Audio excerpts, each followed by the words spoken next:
चलिए एक मंजर की कल्पना करते हैं। समुद्र के बीचों बीच एक जहाज है और ताज़ी ठंडी हवा चल रही है।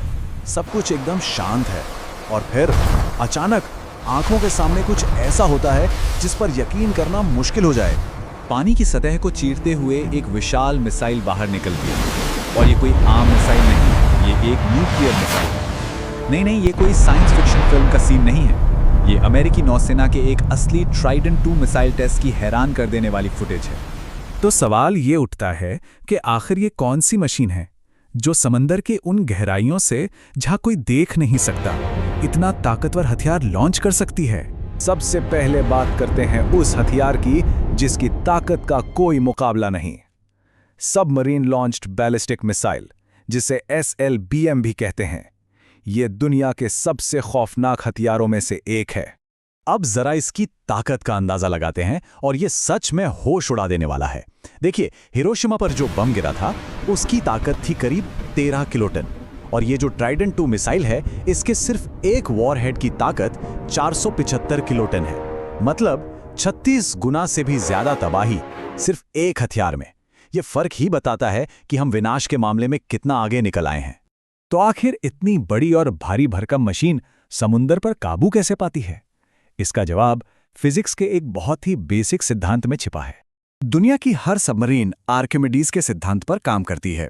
आसान भाषा में कहें तो जब कोई चीज पानी में जाती है तो पानी उसे ऊपर की तरफ धकेलता है, और ये धक्का उतना ही होता है जितना उस चीज ने पानी अपनी जगह से हटाया है। इसी को हम बॉयंट फोर्स कहते हैं। तो सवाल यह है कि ये नीचे जाती कैसे है? सारा खेल इन बैलास्ट टैंक्स का है। देखिए, जब पनडुब्बी सतह पर होती है तो ये टैंक हवा से भरे होते हैं। सिंपल, इसी वजह से वो तैरती है। लेकिन जब गोता लगाना हो तो वाल्व खुलते हैं और इनमें समंदर का पानी भर जाता है। अब पनडुब्बी का वजन बढ़ गया और वो अपने हटाए हुए पानी से भारी हो गई। बस यहीं से शुरू होता है उसका गहराइयों का सफर, वो भी पूरे कंट्रोल के साथ। लेकिन पानी के इतने नीचे सबमरीन देखती कैसे है? इसके लिए इस्तेमाल होती है सोनार टेक्नोलॉजी। एक्टिव सोनार आवाज की तरंगे भेजता है और उनके टकराकर वापस आने का इंतजार करता है, बिल्कुल एक चमगादड़ की तरह। वहीं पैसिव सोनार, जो ज्यादातर इस्तेमाल होता है, वो कोई आवाज नहीं करता। वो सिर्फ छुपकर दुश्मन के जहाजों या दूसरी पनडुब्बियों के इंजन की आवाज सुनता है।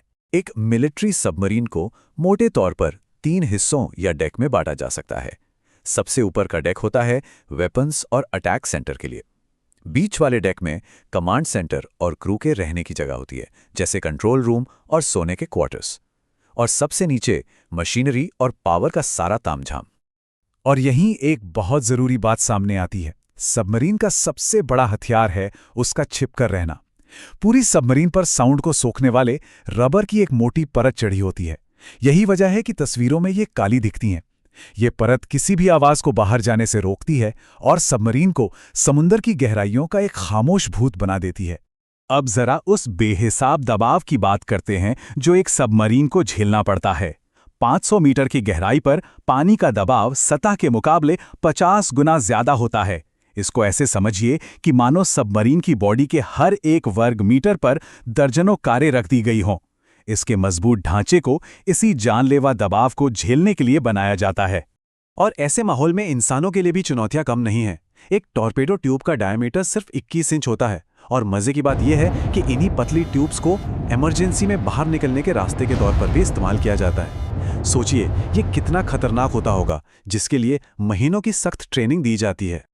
अब आते हैं उस एक टेक्नोलॉजी पर जिसने सबमरीन की पूरी कहानी ही बदल कर रख दी, यानी उसका पावर सोर्स। तो एक पारंपरिक और एक न्यूक्लियर सबमरीन में आखिर फर्क क्या है? देखिए, पारंपरिक सबमरीन डीजल इंजन इस्तेमाल करती हैं और इंजन को चलाने के लिए चाहिए हवा। इसका मतलब उन्हें हर 2-3 दिन में सतह पर आना पड़ता है, जिससे उनके पकड़े जाने का खतरा बढ़ जाता है। दूसरी तरफ न्यूक्लियर सबमरीन अपने साथ एक पूरा पावर प्लांट लेकर चलती हैं।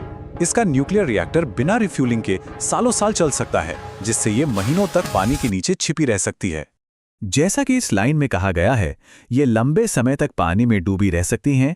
इनकी सीमा सिर्फ इंसानी ज़रूरतें हैं, जैसे क्रू के लिए खाना और बाकी सामान। मतलब मशीन नहीं थकती, सिर्फ इंसान थकते हैं। तो इस सारी टेक्नोलॉजी का, इस सारी ताकत का आखिर मकसद क्या है? ये सब मिलकर एक सबमरीन को दुनिया का सबसे खतरनाक रणनीतिक हथियार बना देते हैं। आज न्यूक्लियर सबमरीन की ताकत दुनिया के कुछ ही देशों के पास है। अमेरिका, रूस और चीन इसमें सबसे आगे हैं और इनके साथ यूके, फ्रांस और भारत भी इस खास क्लब का हिस्सा हैं। अगर सिर्फ अमेरिकी नौसेना की बात करें तो उनके बेड़े में 18 ओहायो क्लास सबमरीन हैं। इन्हें दुनिया में सबसे ताकतवर माना जाता है। और इनकी ताकत का असली अंदाजा इस नंबर से लगता है। हर एक ओहायो क्लास सबमरीन अपने साथ 24 ट्राइडेंट 2 बैलिस्टिक मिसाइलें लेकर चल सकती है। सोचिए, एक ही जहाज में कितनी जबरदस्त मारक क्षमता है। और सबसे अहम बात, ये सबमरीन आज भी इसी वक्त दुनिया के महासागरों में बेहद खुफिया और अज्ञात जगहों पर गश्त लगा रही हैं। इनकी सबसे बड़ी ताकत इनका दिखाई न देना ही है। और ये हमें एक आखिरी सवाल पर लाकर छोड़ता है। आज के इस दौर में जब आसमान में सैटेलाइट्स और ड्रोन से 24 घंटे निगरानी हो रही है, क्या समुद्र की गहराइयों में छिपे ये शिकारी ही सबसे बड़े स्टेल्थ वेपन है? ये एक ऐसा सवाल है जो आने वाले कई सालों तक दुनिया की शक्तियों का भविष्य तय करता रहेगा।